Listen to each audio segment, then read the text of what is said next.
Welcome back to the Web Learning Series, brought to you by thewideworldofwebdesign.com. Since the series started, we've generated a layout and created a web page, applied some CSS to it, and we've even generated a contact form and covered a little bit of PHP in setting that up. CSS, PHP, that kind of stuff can get pretty dry, so we're going to take a break from that and do something a little more fun. We're going to look at the Spry framework for Ajax that comes with Dreamweaver CS3. Now, Ajax stands for Asynchronous JavaScript and XML, and it's basically a combination of existing web technologies that allows us to make our pages more interactive. Now, it does that by using JavaScript as the scripting language to perform function calls, and XML to deliver data. Basically can exchange data with the server behind the scenes, so you actually don't have to refresh the browser page each time, and it can you can also achieve some pretty cool effects as well. Now, the Spry framework in Dreamweaver comes with a bunch of things we can use. Now, we've already used one of these here, which is the Spry menu bar, which we use for our drop down and fly out menus. And there's also three more here where we can apply tabbed panels, which is pretty cool. I like that one. And of course the Spry accordion and collapsible panel, which are those sliding div panels that you'll see on web pages. Now, we're going to get to those three in the next tutorial, but for today we're just going to look at some effects that come within our behaviors panel. So why don't we get started with that? First, we'll just open up our files panel here.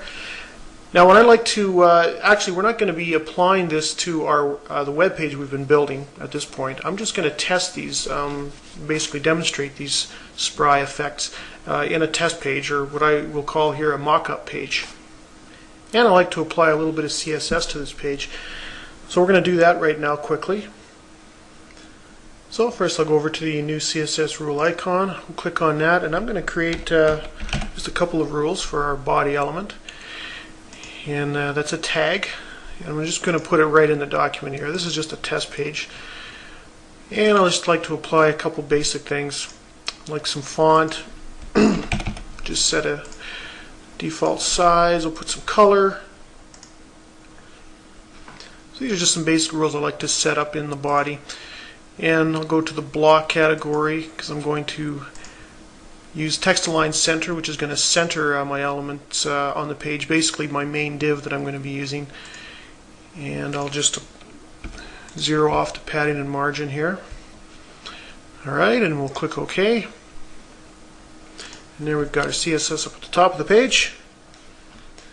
Okay, next I'm going to create the wrapper div.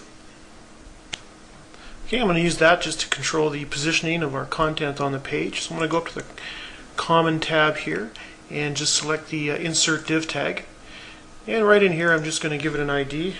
Let's call it Wrapper. And I'm going to apply the new CSS style for it right here. So it's advanced within the document. So we'll just click OK.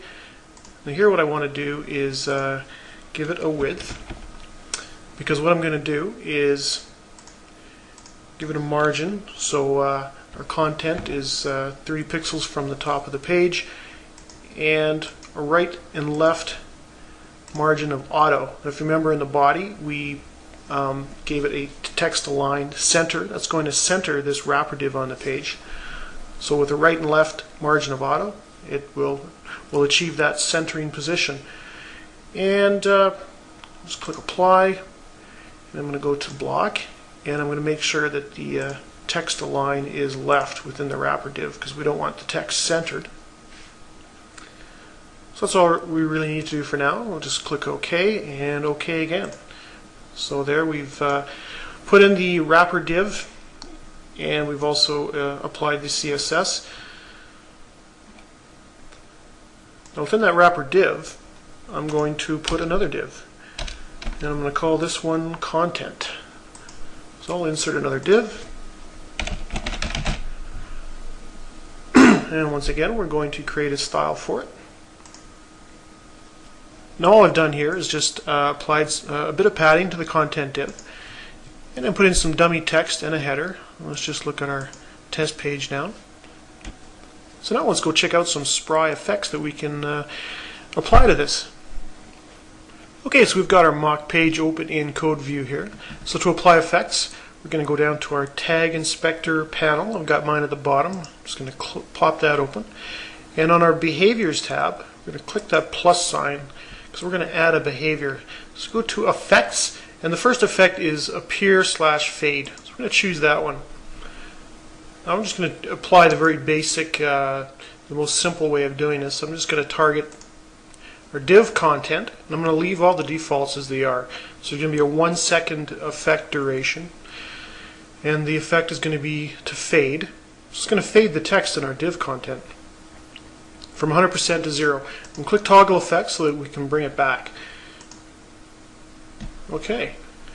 Now when I save this page, Dreamweaver is going to prompt me to save the JavaScript file that it's just generated. And of course we need that for our effects to work, so I'm going to click OK. So Dreamweaver has generated the JavaScript file, it's generated the link to the JavaScript file, and as well as a function call here. So let's go and preview the page. So basically, you click on it, it's going to disappear, it's going to fade away. You click on it again, it reappears because we clicked that toggle option. So let's go back into Dreamweaver. Okay, I'm going to apply a few more effects, but I'm going to do it a little bit differently than that. First off, I'm going to delete the effect we just created, and just go down here, and you can just click on where the behavior appears and click this minus sign, and that will remove it. All the JavaScript, the link to the JavaScript and so on is gone. So what I'm going to do instead is apply a button, and we'll use that to toggle our different effects. So right above the content div is where I'm going to insert my button. So I've got the Forms tab open here, and I'll go select button and type button, of course, and I'm just going to give it a name. So I've named it Spry Effects. Of course the value is the text that appears on the button. I'll click OK. So now here in Design View we can see our button. So I'm going to click on that button, and I'm going to apply the behavior to the button. So we'll go back up to Effects. We'll choose the same effect, and once again we'll choose div content as our target element that we're going to apply the effect to. This time I'll go 3000 milliseconds or 3 seconds, and we'll just leave this the same. So it's going to fade, and then we'll make it reappear when we click on the button again. So we'll click OK. So here I'm going to click on the button, and there our text fades. 3 second duration for that effect. Click it again, and it reappears. Okay, let's do one more. I'm going to click the Effects button. Again, we'll delete this. And let's go back up to Effects, and I'm going to, Grow Shrink. Well, this one should be good. So div content, and we're going to shrink it. And let's try that.